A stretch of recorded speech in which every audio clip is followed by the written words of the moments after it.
Dr. Sarah Chun had seen plenty of dangerous animals in her 20 years as a veterinarian, but nothing had prepared her for this moment. The massive cargo ship Meridian's Edge shuddered around her as she gripped the medical bag tighter, watching the swirling purple nebula outside the viewport grow larger with each passing second. "Are you absolutely certain about this, Doc?" Captain Martinez asked, his weathered face creased with worry. "The Zephyrian Queen's beast has killed 3 of their best handlers already. Their own medical specialists are too terrified to even approach it."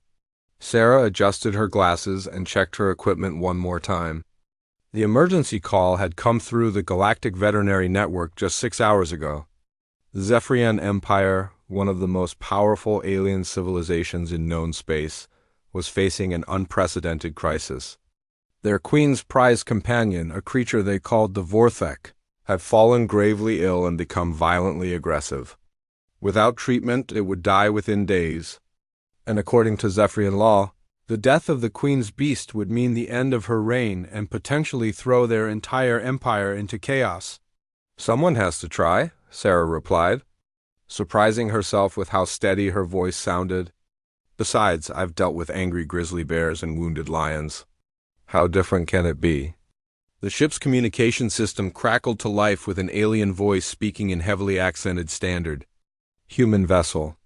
You are cleared for docking at Royal Medical Bay 7. Be advised that all Zephyrian personnel have been evacuated from the area due to the creature's violent state."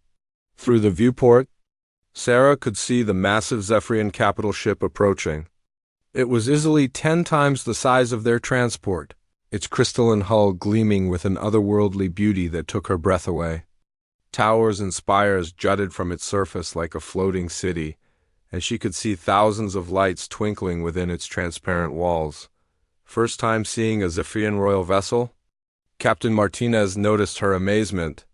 "They grow those ships, don't build them.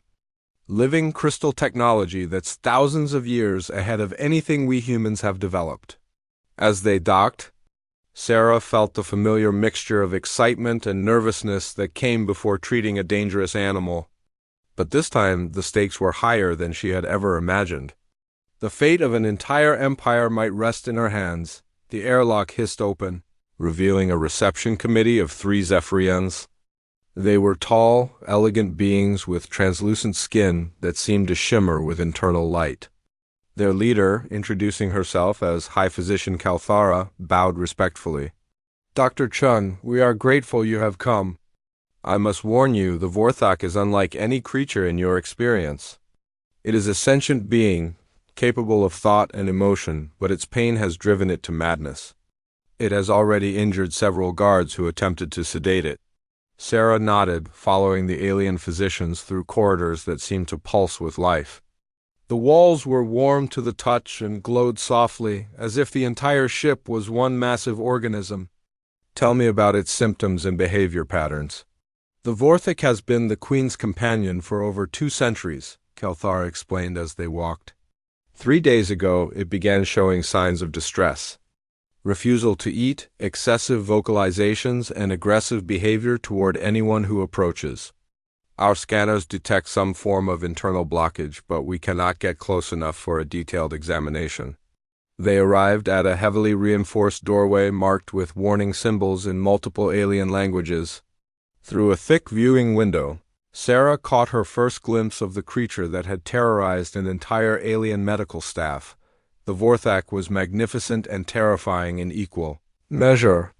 Standing nearly 12 feet tall at the shoulder, it resembled a cross between an enormous Volf and a dragon, covered in scales that shifted color with its mood. Currently, those scales were a deep, angry red, and the creature was pacing restlessly in its large enclosure. Its 6 eyes, each the size of dinner plates, glowed with an intelligence that was unmistakably aware and suffering. "Beautiful," Sarah whispered, and meant it. Despite its obvious distress, the creature moved with a grace that spoke of millions of years of evolution. "How long since anyone has been in there with it?" 18 hours, came a new voice. Sarah turned to see a Zephyrian in elaborate robes approaching. The other aliens immediately bowed deeply. "I am Queen Vexaria. This creature has been my companion since I was a youngling. I will not lose it to fear. The Queen's presence was commanding, her crystalline features sharp with worry and determination. Dr. Chun, my physicians tell me you are willing to attempt what they cannot. Why would a human risk herself for a creature she has never seen? Sarah looked back at the Vorthek, watching as it suddenly stopped pacing and turned toward the window. For a moment their eyes met, and she saw something in that alien gaze that transcended species barriers. Pain, confusion, and a desperate plea for help. Because that's what we do, Sarah said simply. Every creature deserves a chance to be healed, regardless of what planet they come from. The Queen studied her for a long moment, then nodded slowly. Very well. What do you require? Sarah was already opening her medical bag, her mind racing through possibilities. First, I need to understand exactly what we're dealing with. Has the Vorthek ever been sick before? Any previous medical procedures or treatments? As the alien physicians began sharing detailed medical histories and biological data, Sarah felt the familiar focus settling over her. This was just another patient, she told herself, albeit one that could probably bite her in half without much effort. But the principles remained the same. Observe, diagnose, treat. The real challenge would be getting close enough to help. Sarah spent the next 2 hours studying everything the Zephyrians knew about the Vorthek's biology and behavior.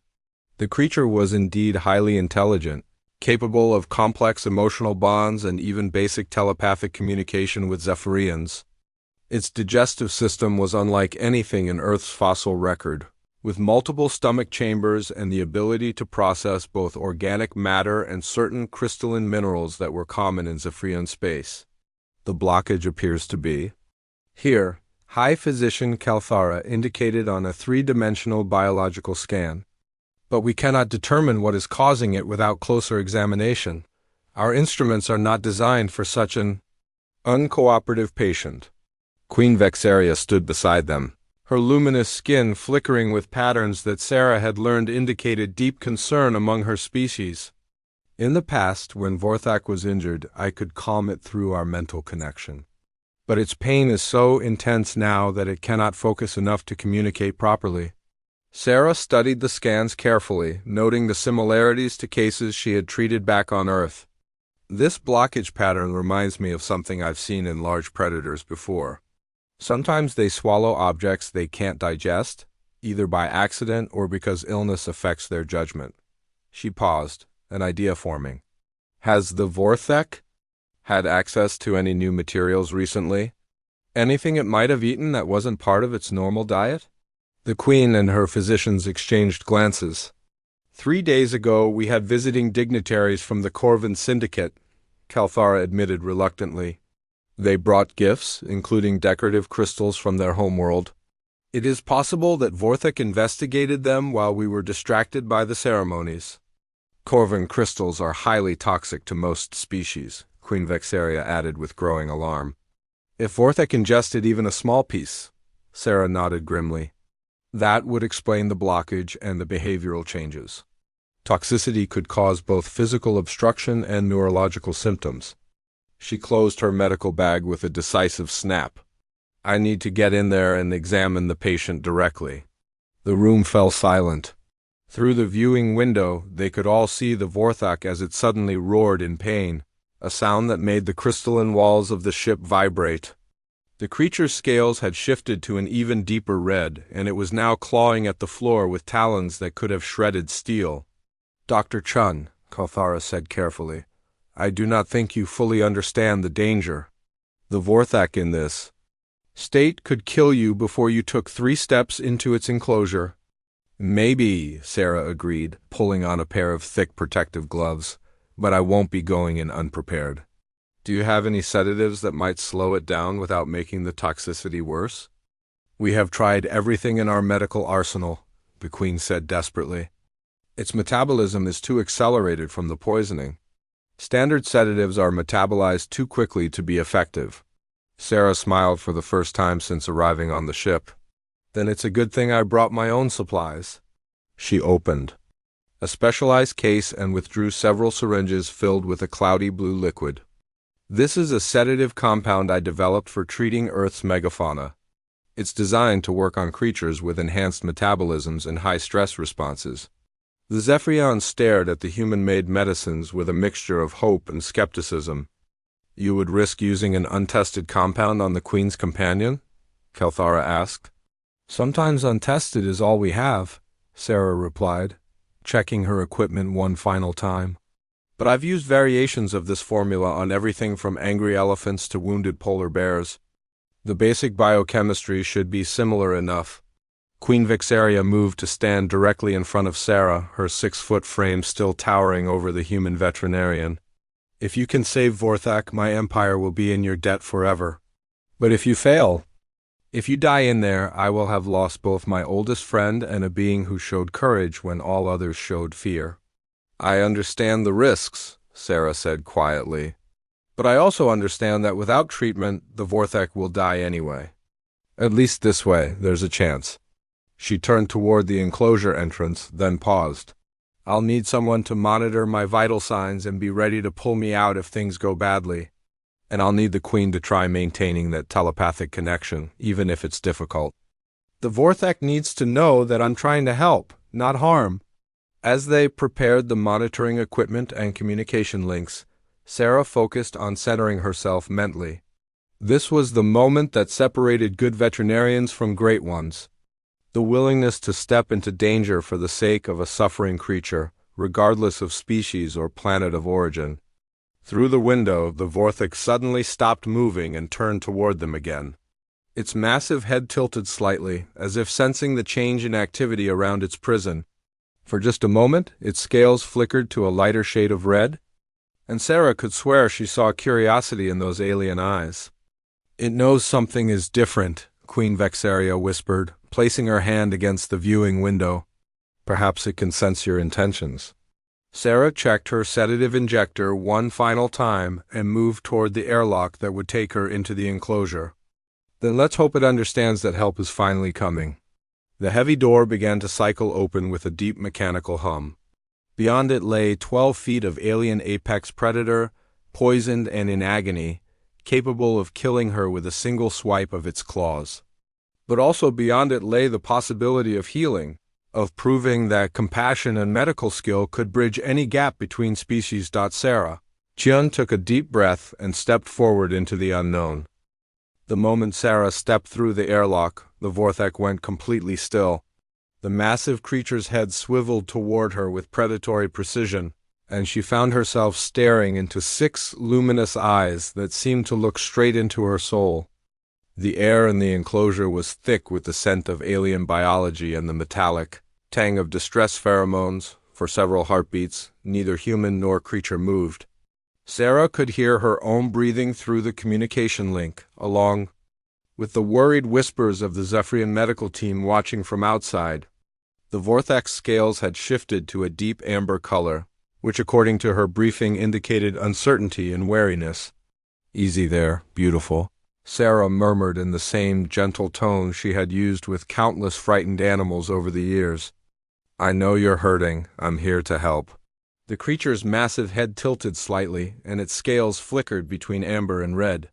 Through the communication link, Sarah heard Queen Vexaria's voice. It is trying to understand your intentions. Your emotional state is different from what it has experienced from the others who attempted to approach. Sarah began moving very slowly to her right, keeping her movements deliberate and non-threatening. The Vorthak tracked her motion but did not advance or retreat. She could see now how magnificent it truly was. Every scale seemed to contain trapped starlight, and despite its obvious pain, it moved with a fluid grace that spoke of perfect evolutionary design. That's it, she continued, speaking softly. I'm not here to hurt you. I know something's wrong inside, something that shouldn't be there. Suddenly, the creature let out a low, rumbling vocalization that made Sarah's bones vibrate. It wasn't quite a growl, but rather seemed almost questioning in tone. She noticed that its scales had shifted to include streaks of blue along with the amber, according to the briefing materials. Blue indicated pain or distress. Dr. Chun, Kalthara's voice came through her earpiece. Be extremely careful. It is showing signs of severe abdominal cramping. The toxin buildup may be causing organ failure. Sarah could see it now that she knew what to look for. The Vorthak's breathing was labored, and there was a subtle tremor in its powerful limbs. She had seen similar symptoms in earth animals suffering from intestinal blockages or poisoning. Moving with infinite patience, Sarah began to lower herself into a crouching position. This was a calculated risk, making herself smaller and less threatening, but also more vulnerable if the creature decided to attack. The Vorthak watched her descent with obvious curiosity, its massive head lowering slightly to keep her in view. "I'm going to try something," Sarah whispered into her communicator. "Queen Vexaria, can you try to project calming thoughts toward the Vorthak?" I needed to understand that I'm trying to help. Through the viewing window, Sarah could see the queen place both hands against the barrier, her crystalline features glowing brighter with concentration. Almost immediately, the Vorthak's posture began to change. Its scales shifted to include more blue and less red, and the creature actually took a step closer to Sarah. "It's working," Sarah breathed, slowly reaching into her medical bag. "The connection is helping it process my intentions." The Vorthak was now close enough that Sarah could feel the heat radiating from its massive body. This close, she could see that its breathing was definitely labored, and there were stress patterns in its scale coloration that indicated significant internal discomfort. "Hello there," she said softly, keeping her movements slow and deliberate. "I bet your stomach feels terrible, doesn't it? Like something sharp is stuck inside where it doesn't belong?" To her amazement, the creature responded with a soft whining sound, almost like a massive dog in distress. Its scales flickered with rapid color changes that the queen's voice quickly interpreted. "It is saying yes, that the pain is very bad, and asking if you can truly help." Sarah felt tears prick her eyes at the creature's obvious suffering and trust. "I'm going to try, sweetheart. But first I need to give you something to help with the pain and make you a little sleepy. Can you let me do that?" She slowly withdrew one of her specialized syringes, making sure the Vorthak could see it clearly. The creature's eyes focused on the device with obvious wariness, and its scales shifted back toward red. I know, Sarah soothed. "Nobody likes shots, but this will help, I promise." The Vorthak suddenly moved, but not to attack. Instead, it lowered its massive head until it was only inches from Sarah's face. She could feel its breath, surprisingly sweet-scented despite its obvious illness, and see her own reflection in its luminous eyes. Through the communication link, Queen Vexaria's voice was filled with wonder. "It is asking me to tell you that it understands you are trying to help. It says it will try to trust you, even though it is very afraid." Sarah reached out slowly with her free hand, gently touching the creature's snout. The scales were warm and surprisingly soft, with a texture like fine leather over powerful muscle. "Thank you for trusting me. This is going to pinch for just a second." With practiced efficiency, Sarah found a good injection site where the scales were thinner, just behind the creature's massive jaw. The Vorthak flinched slightly as the needle went in, but remained still, its scales flickering between blue and a new color Sarah hadn't seen before, a soft green that the Queen explained indicated trust and acceptance. "There we go," Sarah said, withdrawing the syringe. "That should help with the pain and make you a bit more comfortable while I figure out how to help you properly." The effects of the sedative were almost immediate. The Vorthak's labored breathing began to ease, and the stress patterns in its scale coloration started to fade. Within minutes, the creature had settled into a more relaxed position, though its eyes remained alert and focused on Sarah. "Remarkable," Kalthara's voice came through the communicator. "Your medication is having a significant effect? The creature's stress indicators are dropping rapidly." Sarah nodded, already moving to the next phase of her examination. "Now comes the hard part. I need to examine its abdomen to confirm the location and nature of the blockage. That's going to require more hands-on contact." The Vorthak seemed to understand her intention, shifting its position to give her better access to its torso. As Sarah approached the creature's flank, she marveled at the trust being displayed. This magnificent being, capable of tearing her apart without effort, was allowing a complete stranger from an unknown species to examine its most vulnerable areas. "Okay, beautiful," Sarah murmured, placing her hands on the creature's side. "Let's see what we're dealing with." Sarah's experienced hands moved carefully across the Vorthak's abdomen, feeling for any unusual masses or areas of tenderness. The sedative had worked better than she had dared hope. The creature remained calm and cooperative, occasionally making soft rumbling sounds that seemed almost conversational in nature. "There," she said after several minutes of careful examination, pressing gently against a spot just below the creature's ribcage. The Vorthak tensed slightly and made a sharp whining sound. "I can feel something hard and irregular. It's definitely not supposed to be there." Through her earpiece she heard urgent discussion among the Zephyrian medical team. Queen Vexaria's voice cut through the chatter. "Can you determine what it is?" "Our scanners suggested crystalline material, but we could not get detailed readings."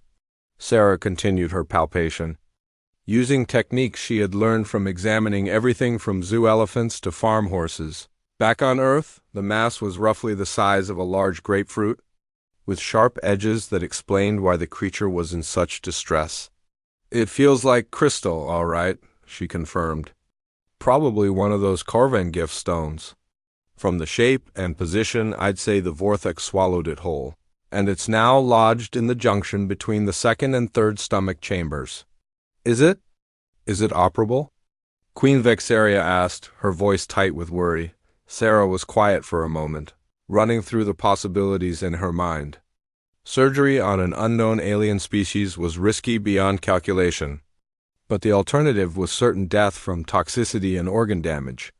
"The good news is that the positioning makes it accessible," she said finally. "The bad news is that I'll need to perform surgery to remove it." "Do you have facilities for that here?"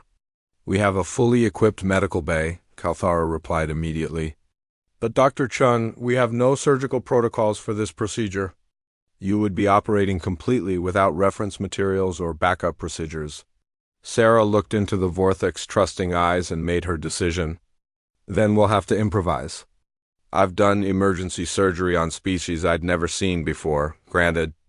They were all from Earth, but the basic principles should be similar." She stood up slowly, and the Vorthak raised its head to follow her movement. The creature's scales had settled into a pattern of soft blues and greens that indicated a much calmer emotional state than when she had first entered. "The first challenge will be anesthesia," Sarah continued, already planning the procedure in her mind.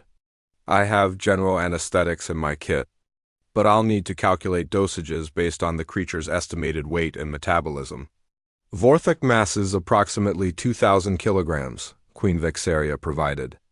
"But its metabolism runs much faster than most species of similar size." Sarah did quick mental calculations. "That's within the range I can work with. The bigger challenge will be the surgery itself.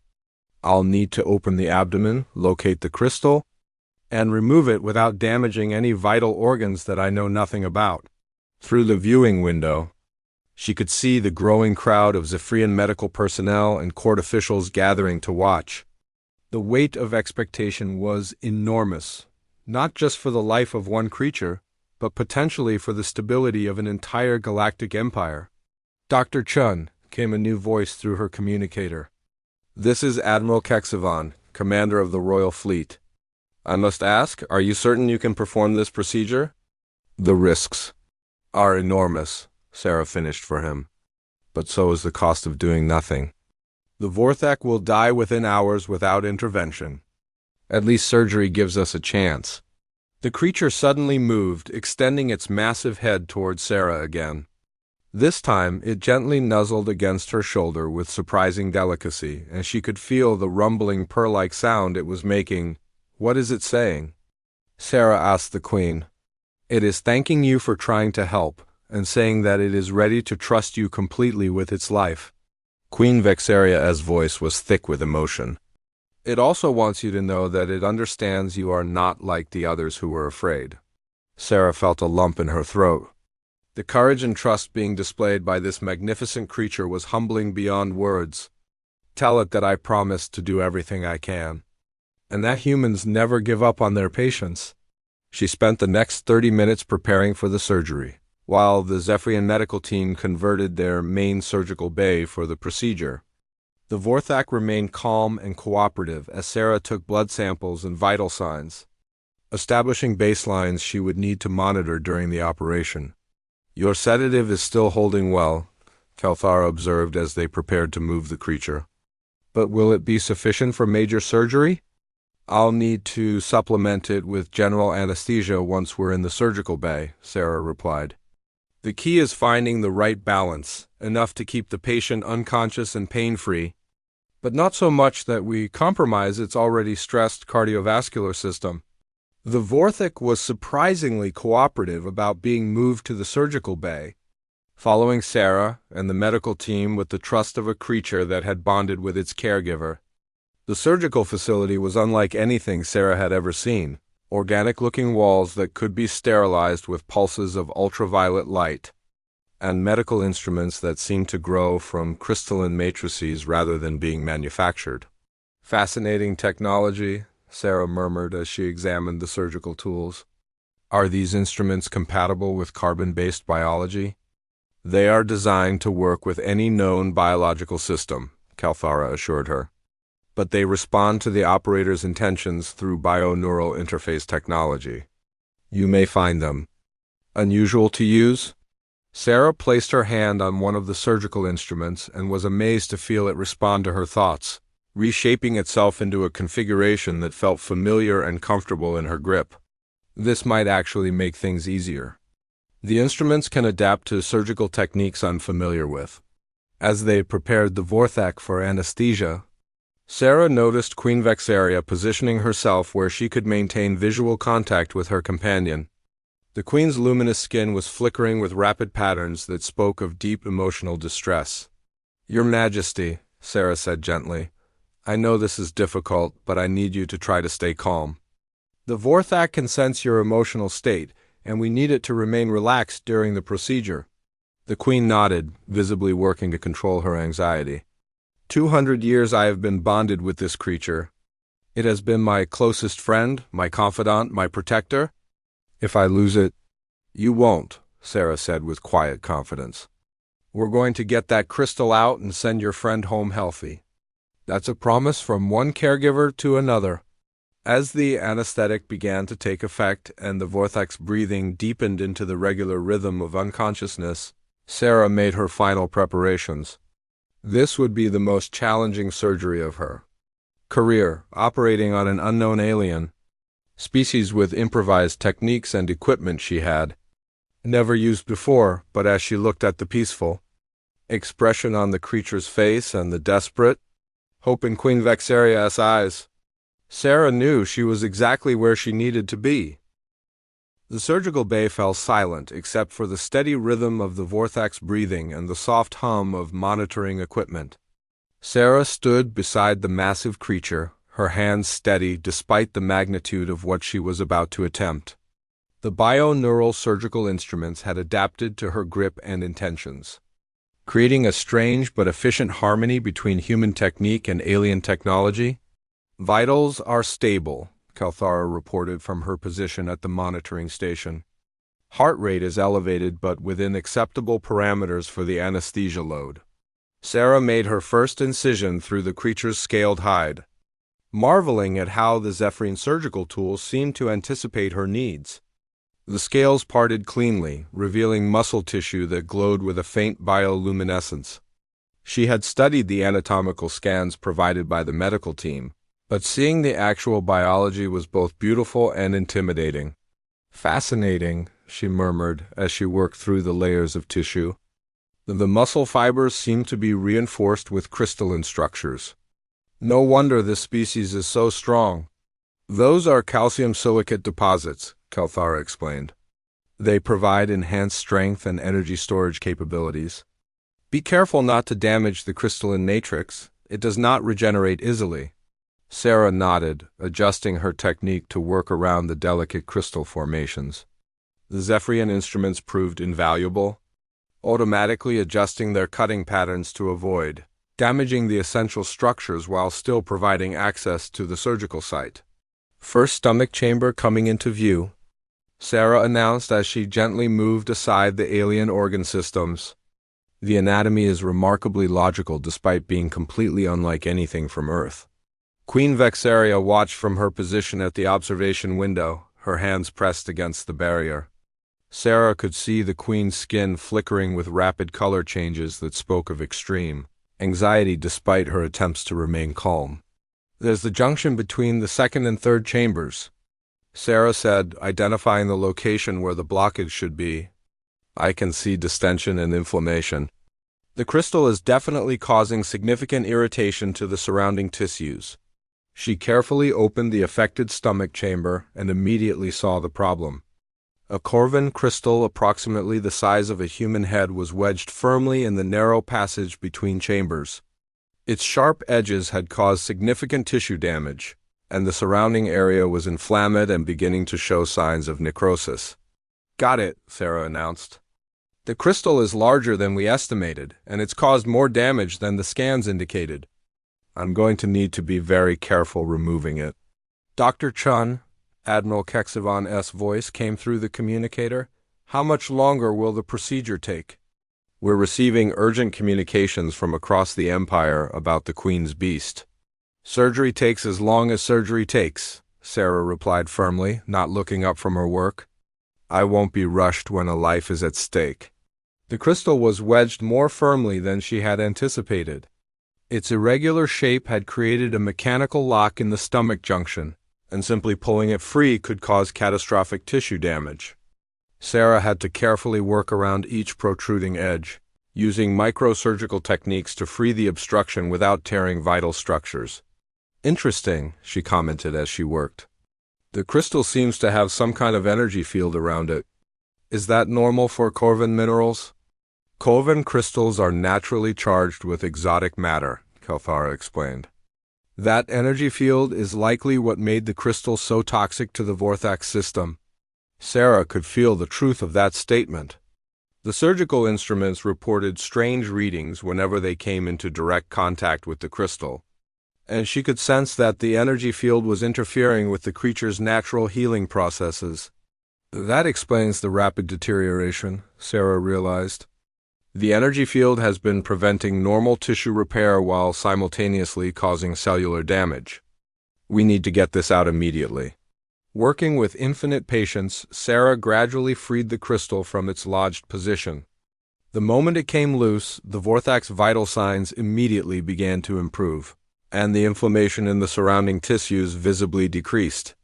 "Remarkable," Kalthara breathed. "Toxin levels are dropping rapidly. The creature's natural healing factors are already beginning to repair the damage." Sarah carefully extracted the crystal, noting its beautiful but deadly appearance. Despite its toxic effects, the mineral was undeniably gorgeous, a complex geometric structure that seemed to contain trapped lightning within its crystalline matrix. "One problem solved," Sarah said, setting the crystal aside in a containment field. "Now I need to repair the tissue damage and make sure there are no crystal fragments left behind." The next hour was meticulous work, cleaning damaged tissue and using the Zephyrian regeneration techniques that Kalthara guided her through. The alien medical technology was far more advanced than anything from Earth, capable of accelerating healing at the cellular level. "The tissue is responding beautifully," Sarah observed as she watched damaged areas regenerating in real time. "This regeneration technology is incredible. On Earth, healing like this would take weeks or months. The Vorthax species has enhanced healing factors compared to most beings," Queen Vexaria explained. Her voice filled with growing hope as she watched the successful progress. "Once the toxin source was removed, its natural resilience is asserting itself." Sarah began the careful process of closing the surgical site layer by layer. The bio-neural instruments seemed to understand exactly what she intended, providing perfect suture patterns that would support the creature's rapid healing. "Vital signs are excellent," Kalthara reported. "Heart rate is normalizing, brain activity is showing healthy patterns, and all organ systems are functioning within optimal parameters." As Sarah completed the final sutures, the Vortex suddenly stirred slightly under anesthesia. Its scales, which had been a dull gray throughout the procedure, flickered briefly with soft blue and green patterns. "It's dreaming," Queen Vexaria said with wonder. "For the first time in days, it's having peaceful dreams instead of pain-filled nightmares." Sarah stepped back from the surgical table, exhaustion suddenly hitting her as the adrenaline of the procedure began to fade. "Surgery is complete. The crystal has been removed, damaged tissue has been repaired, and all systems are functioning normally." The surgical bay erupted in celebration as the Zephyrian medical team confirmed the successful outcome. But Sarah only had eyes for her patient, watching as the Vorthak's breathing continued to strengthen and its coloration grew more vibrant with each passing minute. "How long until it wakes up?" Queen Vexaria asked, moving to stand beside the surgical table. "Based on its metabolism and the anesthesia dosage, probably another hour or two," Sarah replied.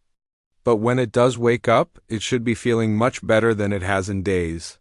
As if responding to her words, the Vorthak stirred again, and this time its eyes briefly opened, focusing immediately on Sarah's face.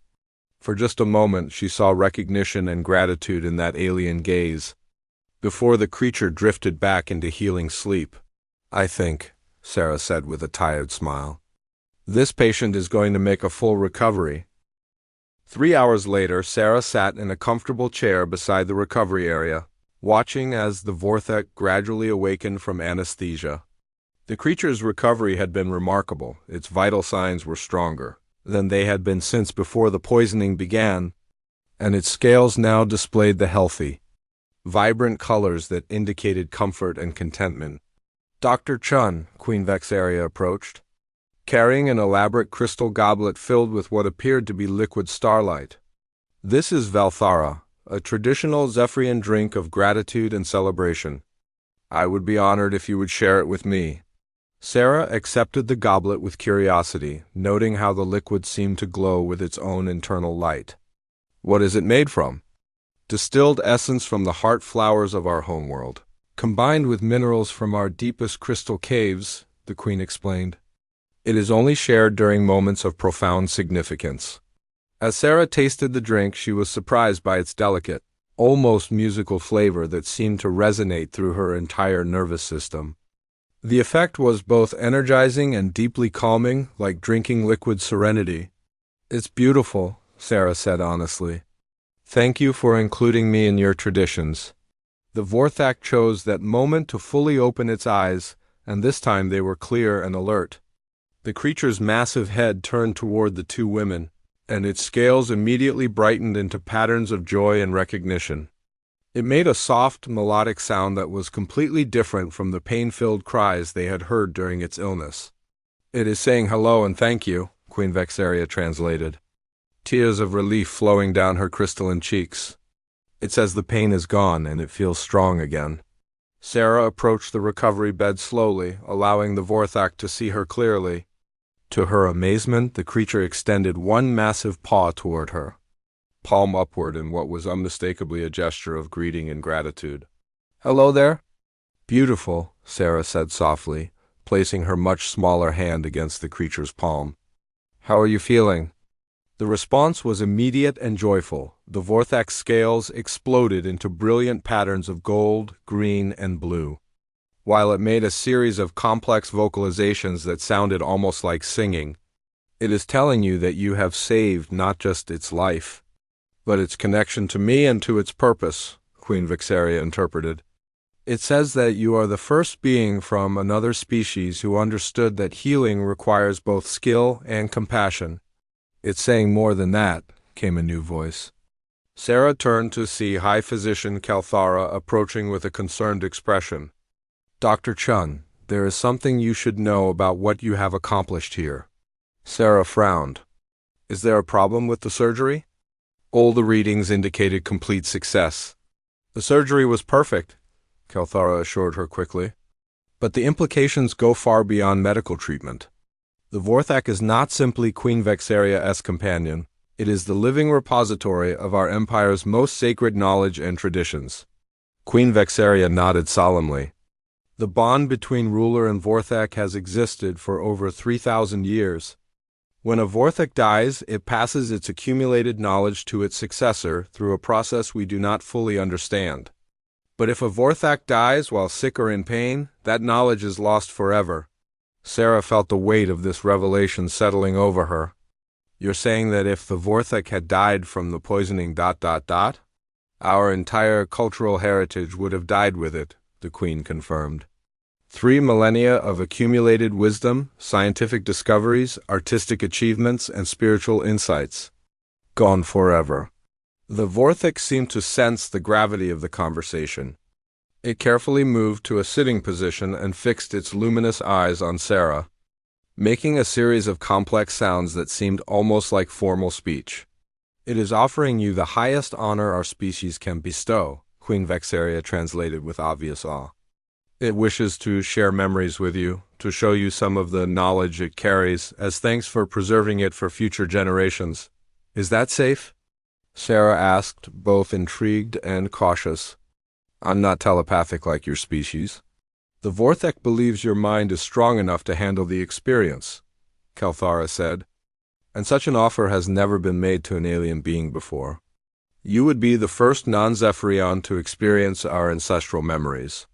Sarah looked into the creature's eyes and saw infinite patience and wisdom there. This was clearly a being that had lived for centuries, accumulating knowledge and experiences that spanned the rise of an entire galactic civilization. What would I need to do? The Vorthak lowered its massive head until it was level with Sarah's face, then gently pressed its forehead against hers. The contact was warm and tingling, and suddenly Sarah's mind was flooded with images and sensations, beyond anything she could have imagined. She saw the birth of Zephyrian civilization on a crystal world of impossible beauty, watched as they developed technology that worked in harmony with living systems rather than replacing them. She experienced their first contact with other alien species, their struggles to build a peaceful empire, based on mutual cooperation rather than conquest, but more than the historical knowledge. Sarah felt the emotional essence of Zephyrian culture, their deep respect for all forms of life, their belief that true strength came from protecting rather than dominating others, and their conviction that the greatest achievements required cooperation between species with different strengths. The sharing lasted only a few minutes. But when the Vorthak pulled back, Sarah felt fundamentally changed by the experience. She understood now why the Zephyrians had been so desperate to save their companion. It truly was the living heart of their civilization. That was incredible, Sarah breathed, trying to process what she had experienced.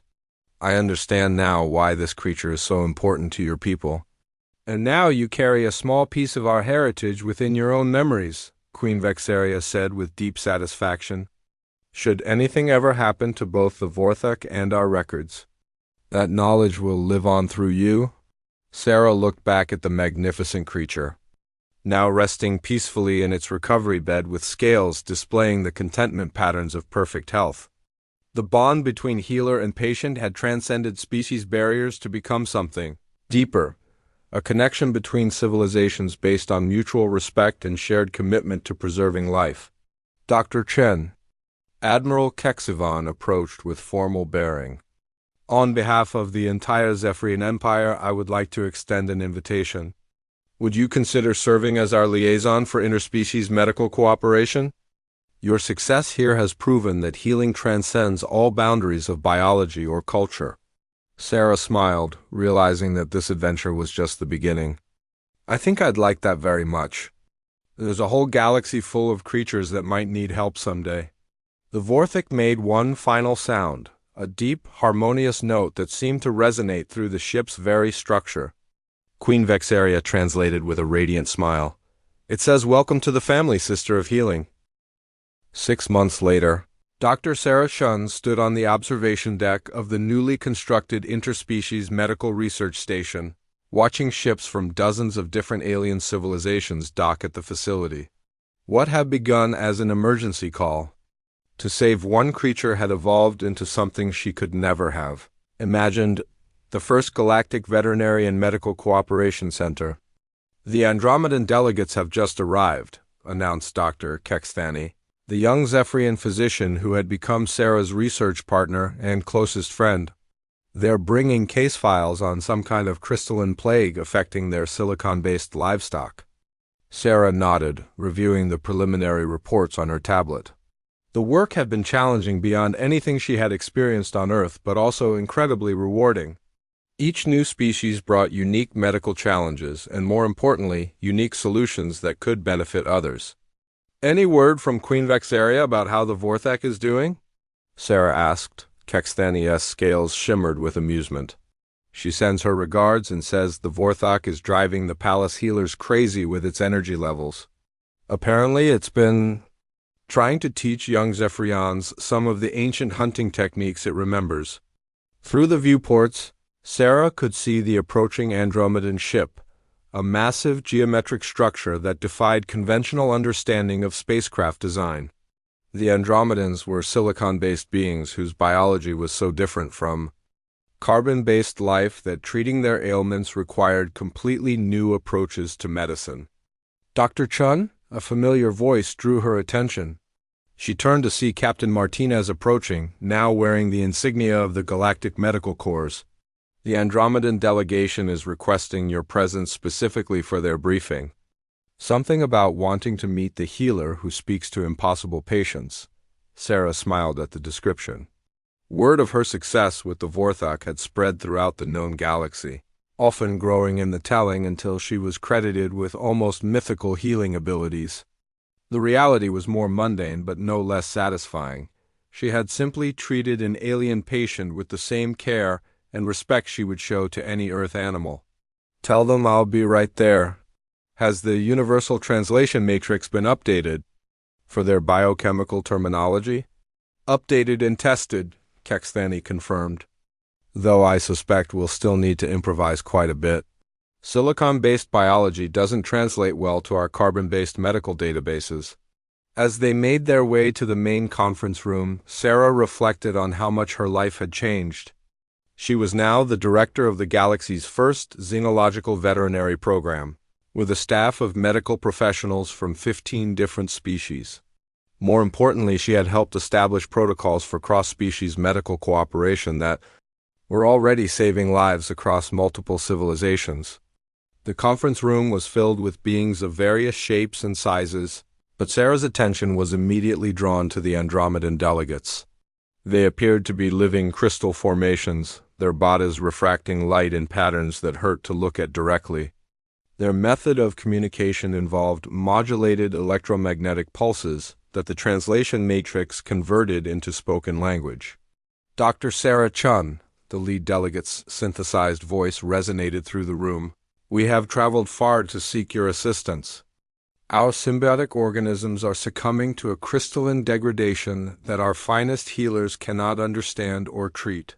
Sarah took her place at the conference table, noting how the various alien delegates had arranged themselves to accommodate their different physiological needs. The sight never failed to amaze her, beings from across the galaxy working together to solve common problems. "Tell me about the symptoms and progression," Sarah said, falling into the familiar rhythm of patient consultation. "When did you first notice the degradation?"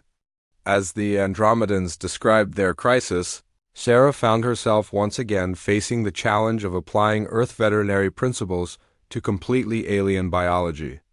The crystalline organisms they described were somewhere between what humans would consider plants and animals, deriving energy from electromagnetic radiation rather than chemical processes. The degradation follows a pattern similar to viral infections. In carbon-based life, Sarah observed after reviewing their data, but instead of attacking cellular structures, it's disrupting the quantum coherence that maintains your organism's crystalline matrices. "Precisely," the Andromedan delegate confirmed. "But our traditional methods of restoring quantum coherence have proven ineffective against this particular degradation pattern." Sarah studied the molecular diagrams and energy readings, her mind racing through possibilities. The solution, when it came to her, was elegantly simple in its complexity. "You're approaching this as a quantum physics problem," she said. "But What if it's actually a behavioral one?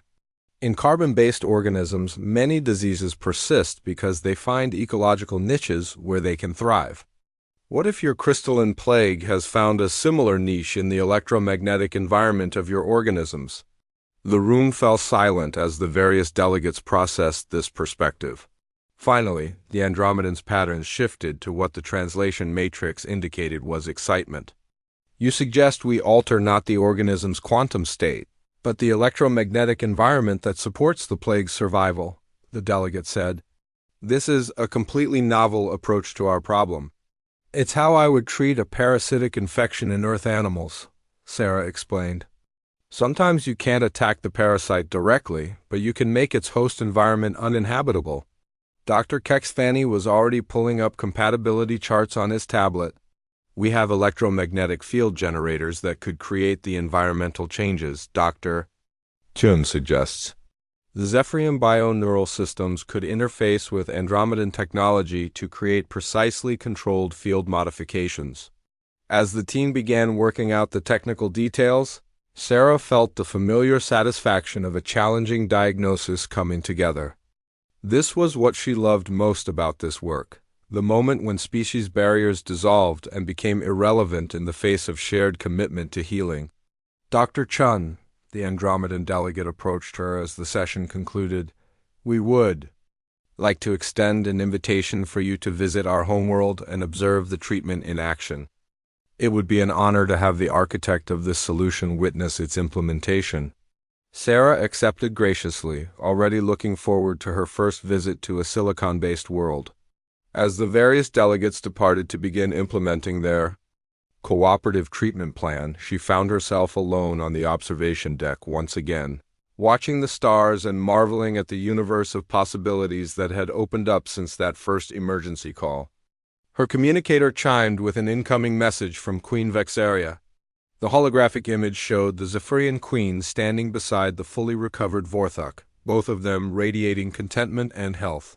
Sarah, my friend, the queen's voice was warm with affection. The Vorthok wanted me to share something with you. It has been experiencing new memories lately, not from our past, but visions of the future.